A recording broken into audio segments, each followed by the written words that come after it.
Hi, this is Cole Meir with the second bite-sized feature demo for Ellipse. One thing I wanted to show off before I completed my portfolio for this page was that when Ethan and I were creating this game, we discussed wanting to not have something that felt like a directly to the right, let's say 2D side-scroller.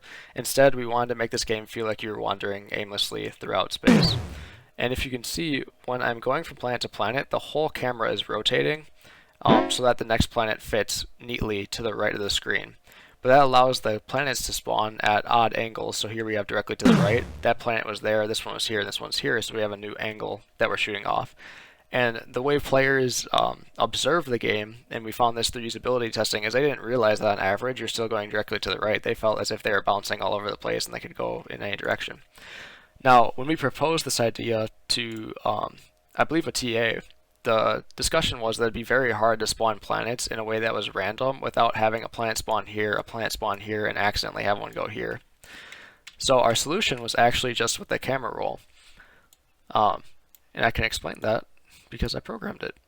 So let's say we have 3 planets, and we have our world origin. We know that if a planet is here and a planet is here, I can get some form of difference in the x direction, or the z direction and the x direction, and then find the angle between them relative to the world axis, being z and x. Now, if we have a second planet that's going to change, I can still get this angle, if you can imagine it back here, relative to the planet, and now we can do a little bit of subtraction of angles.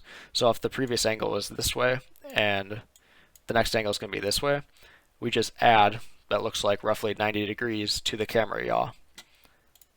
And in the code, you can see, if I go to my event graph, and it's still running. I always think math looks ugly in blueprints, but for how valuable blueprints are, this isn't too bad. You can see we're getting planet directions, we're finding the hypotenuse of those planet directions, and eventually we're using trig to find the difference in angles, and then subtracting those 2 angles, like I said. Another little trick that I included is just by adding this multiplication of 90% to whatever the difference is, you never have a planet that's directly to the right, and it allows for a little bit of variance in how the planets spawn. So you can see like that planet's slightly above, perfectly level. The next planet would have been slightly below, or if I could, there we go, this one's slightly above, that one's definitely much lower, and that's just because it never interpolates directly to the right. It only goes 90% of the way, so that allows for a little bit difference in the gameplay. And then you can see we have following our animation principle of smooth in and smooth out. This is the timeline over which the camera yaw is actually rotated. And then again, back to the code, you can see that this animation is an interpolation over time, changing, I guess it's not the yaw, it is the roll, changing the roll based on the previous and future planet direction angles.